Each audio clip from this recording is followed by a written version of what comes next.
bizim şehitler. Vatana kurbandı bizim şehitler.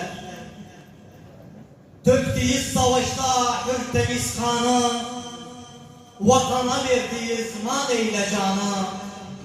Olduyuz hak yanına cennet sultanı, vatana kurbandı bizim şehitler.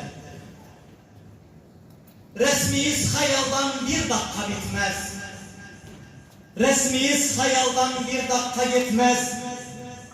Caddelerde yazılı adıyız bitmez.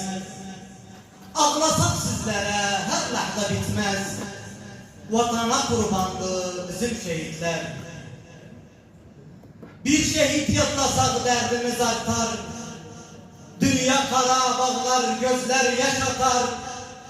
49 şehidi apardı tartar.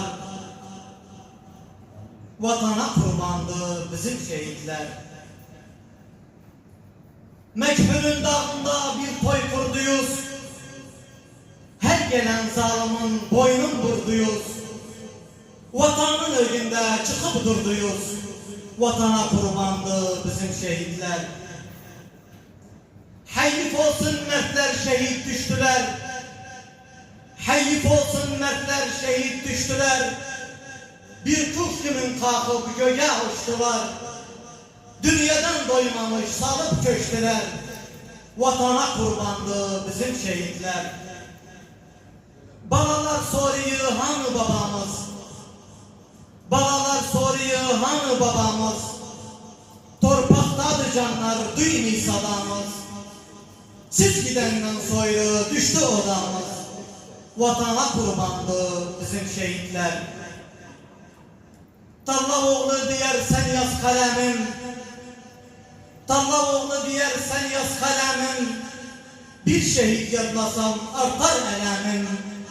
O temiz canlara olsun salamım.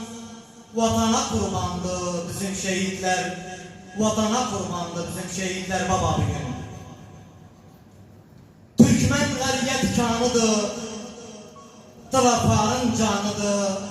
Yerdeki bu eterler şehitlerin kanıdır. Derde derman katağın, hainleri satağın.